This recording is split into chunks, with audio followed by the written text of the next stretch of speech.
પતલો હશે, એક લાઈન પતલીથી જાડો હશે. પછી બેયની કિનારીનું અવલોકન કરો, બેયના વચ્ચેના ભાગનું અવલોકન કરો, એટલે તમને ખ્યાલ આવી જશે.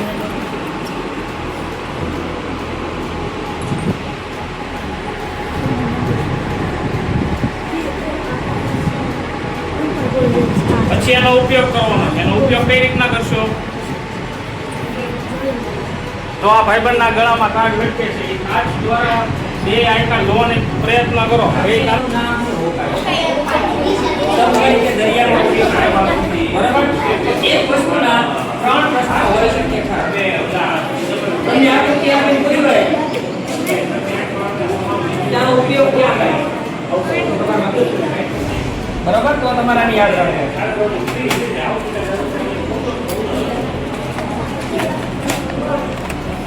પછી આવશે ભાઈ કે જેમ ગોળ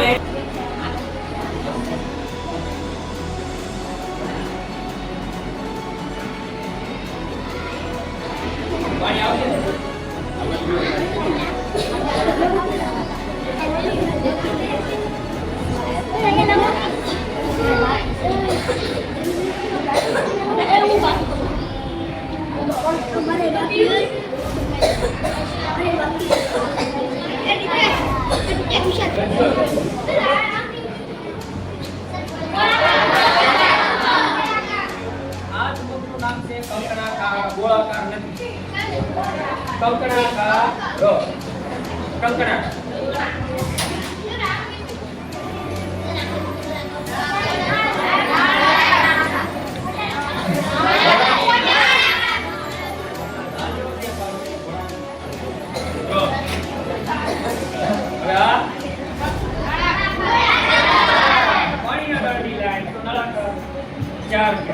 હવે બીજા કયા બે બાકી છે?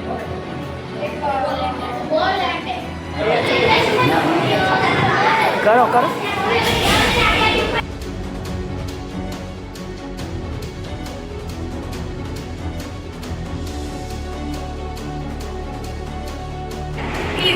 હવે તમારી આંખ છે એ શું કરે કે કોઈ વસ્તુ તમારી આંખના પડદા ઉપર પડે પ્રતિબિંબ સ્વરૂપે, તો એ પ્રતિબિંબ ઉલટું હોય.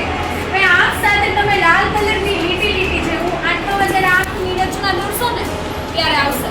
તો એ જે લાલ કલરની લીટી જેવું છે એને કહેશું દ્રષ્ટિ ચેતાઓ. શું કહેવાય? દ્રષ્ટિ ચેતાઓ. હવે દ્રષ્ટિ ચેતાઓ છે એ આંખના પડદા સાથે જોડાયેલી હોય. એને સંદેશો પહોંચાડે મગજ સુધી. આપણું મગજ છે એ ચિત્રને વ્યવસ્થિત રીતે ચત્તુ કરીને આપણને બતાવે. બરાબર? ઘણા લોકો હોય ને એ મગજથી બ્લાઇન્ડ હોય. જ્યારે મગજથી આંગળા હોય ને તો એને લોકો શું કરે કે ઓપરેશન કરે તો એની આંખ પાછી આવી જશે. તમે એવું સાંભળ્યું છે કે આંખના ઓપરેશન થાય અને અમુક એ ઓપરેશન કરે ને તો એને આંખ પાછી આવી જાય. પછી ચક્ષુદાન સાંભળ્યું છે. એ કેસમાં કેવું થતું હોય કે એ વ્યક્તિને આંખ કોઈ બહારથી વ્યક્તિ બીજા વ્યક્તિની આંખ ફીટ કરે. પણ જ્યારે આંખનું ડાયરેક્ટ ઓપરેશન કરતા હોય ત્યારે લોકો ચેતાતંત્રને રિલેટેડ ચેતાઓને જોઈન્ટ કરતા હોય કે જ્યાંથી સંદેશા વ્યવહાર કરવો હોય એ ભાગને લોકો ડિટેક્ટ કરી ત્યાં આગળથી લોકો સર્જરી કરતા હોય. બરાબર? તો આવું જ ટ્રેન આપણને દેખાય. શું કામ? કે આપણું મગજ છે એ ઘડીક આપણને પાણી બતાવશે, ઘડીક માછલી બતાવશે, ઘડીક પાણી બતાવશે, ઘડીક માછલી બતાવશે. હવે થાય કેવું કે ચિત્રને મગજ ડિટેક્ટ ન કરી શકે એટલે શું કરે કે ભેગું કરીને આપણને બતાવે. એટલે આપણને કેવું લાગે માછલી ક્યાં આવે કે પાણીમાં. સમજાય છે? સેમ આવું જ તે મૂવીમાં ને મગજમાં થાય. બધા મૂવીઝ ને વિડીયોઝ ને જોવો ઘણા ફોનની અંદર એવી સિસ્ટમ આવે. એ ખાલી ઘણા બધા ફોટોઝ હોય ને એ લાઈફમાં પસાર થાય ને એટલે તમને મૂવી કે ચાલતી વસ્તુ દેખો, ચલચિત્ર દેખો. બરાબર? પણ હોય શું એક પ્રકારના ફોટોઝ હોય. બધે એનિમેશન વાળી બુક એ લીધી હશે મેચિંગ બુક ને એવું. લીટી વાળી આવે પછી એને તમે આપીને મૂવ કરો ને એટલે ઘોડાને દોડતું દેખો. એ ઓપ્ટિકલ ઇલ્યુઝન સમજાય છે? હવે આપણે બીજો પ્રયોગ કરીએ. બીજો પ્રયોગ આ પાસે લીધો મેં આખું રાખીને સાફ કરતા પાસે ઓછો તો ચોખ્ખો ને બીજો એના ઉપયોગથી તો આ પ્રકારની રચના છે. બરોબર? કિનારીનો ભાગ જાડો છે. કઈ જાવ સમજી લો અને તમારે હું બોલી તમને ખબર. એક લેન્સમાં કિનારીનો ભાગ જાડો હશે, વચ્ચેનો ભાગ પતલો હશે. એનાથી ઉલટ બીજો લેન્સ છે એમાં કિનારીનો ભાગ પતલો હશે, વચ્ચેનો ભાગ જાડો હશે. બરોબર? મને ખબર નથી કયો અંતઃકોણ છે, કયો બહિર્કોણ છે.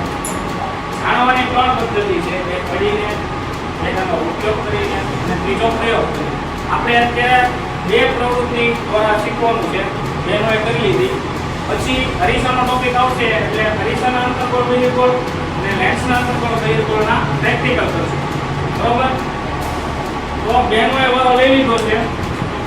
હવે 5-6 બધા ભાઈઓને બોલાવશું, એ હટશે, આનો ઉપયોગ કરશે અને પછી આપણને કહેશે કયો અંતર્ગોળ છે અને કયો બહિર્ગોળ છે. એની પાછળનું કારણ એ દેવાનું કે ભાઈ આવી વસ્તુ છે તો આને અંતર્ગોળ કહેવાય, આવી વસ્તુ છે તો બહિર્ગોળ કહેવાય. બેની આકૃતિ મેં તમને દોરી દીધી. આમાં એક અંતર્ગોળની આકૃતિ છે, એક બહિર્ગોળની આકૃતિ. બરોબર? બહારની તરફ વક્રાકાર વળેલો છે. બરોબર? તો જે અંદરની તરફ વક્રાકાર વળેલો છે એ કયો કહેવાય? અંતર્ગોળ. જેવું નામ એવું કામ. અંદર વળેલો અંતર્ગોળ, બહાર ઉઠેલો બહિર્ગોળ. આ યાદ રાખવાની પદ્ધતિ છે, આવું પરીક્ષામાં લખતા નહીં. બરોબર? આ તમને યાદ રહે એટલે હું કહું છું કે જેની અરીસાની સપાટી અંદરની બાજુ વળેલી હોય એને અંતર્ગોળ કહેવાય. અરીસાની સપાટી